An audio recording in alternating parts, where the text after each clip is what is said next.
Hello, my name is Jeff Rolka. Thank you for checking out my video. This is a question about finding out how to make a smooth transition over the secondo passaggio for tenors and baritones.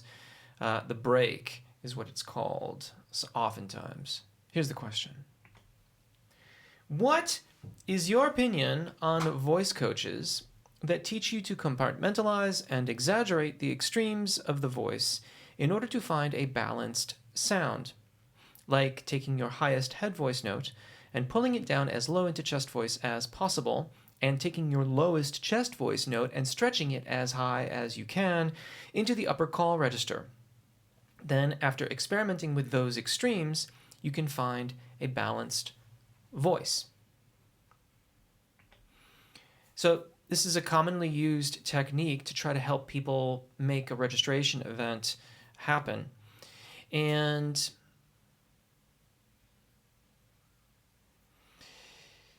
in every vocal pedagogy book, you can find exercises that are for most everybody. And then you'll find exercises that say something to the effect of, and if that's not working, try this. Now, I don't think this is quite in that camp, but I don't approach navigating registration events quite the same way that is suggested here. And if for no other reason, I would be interested to hear more about the thought behind it, because I'm not sure how pushing things to the extreme shows you where a balanced middle ground is. You know, it's not like, oh, I've added too much salt to the dish. Now I'm going to add some water to it. Now I've added too much water, and I know that I used a tablespoon of salt before, so I'll add half a tablespoon this time and we're good. You know, that's not exactly how the whole process of learning about one's voice tends to work. For my part, I like to work on vowel alignment practices in a comfortable range for the vocalist. And then as they become more comfortable with that, you can experiment with vowel modification, moving into the area that you, as the teacher, in this case me, suspects is getting into their zona de passaggio. For tenors and baritones, this is a fairly knowable place. It's not like it could be anywhere, right?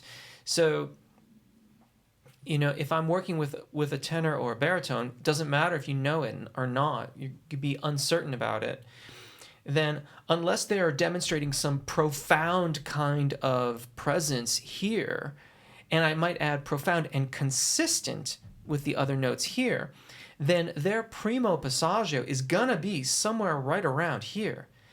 You know, like primo passaggio here makes you a fairly solid tenor. A primo passaggio here, a major second lower, puts you into the lyric baritone camp. It's not like they're super wide apart. So you can make an educated guess about where vowel modifications are required and begin to experiment with how that works. From there, you can then make an assumption about where you believe the secondo passaggio is. Because again, if your primo passaggio was here, then the secondo passaggio is going to be here. If your primo passaggio is here, it's going to be here. Now, the rules are different for sopranos, mezzos, and contraltos, altos and contraltos.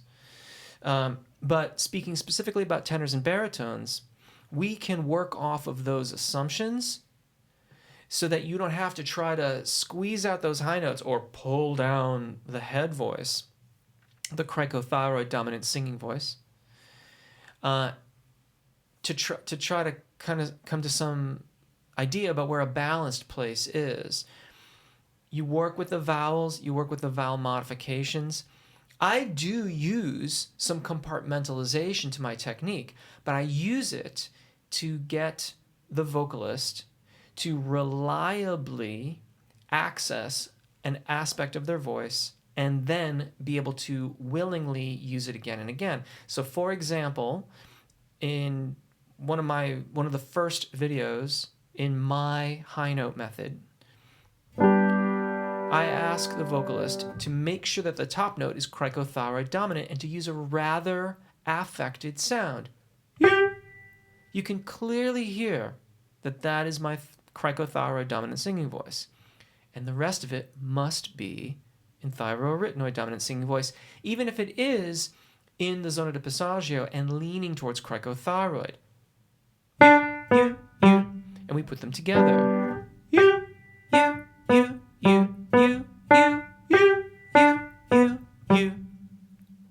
So I do some compartmentalization to get the vocalist accustomed to making that registration event. And then we narrow the gap, make it smoother, work on vowel alignment, work on more vowel modification, work on apagio breath management. All of those things are important aspects of this practice too. So how do I feel about pushing it out and pulling it down? It wouldn't be my first choice. That wouldn't be the first thing that I would ask a vocalist to do to try to learn about where a balanced point of transition is. But it might work for some people. And if it's working for you, that's great. If it's not, maybe investigate some of the other techniques that are out there. There are a lot of other ways of thinking about it. And something else may serve you a little bit better for your own individual ways of learning. Great question. I hope that helps. Big thank you to my subscribers and a very big thank you to my Patreon supporters. I really appreciate the support. Until next time, take really good care of your voices, enjoy singing, and hopefully we'll see you again. Bye.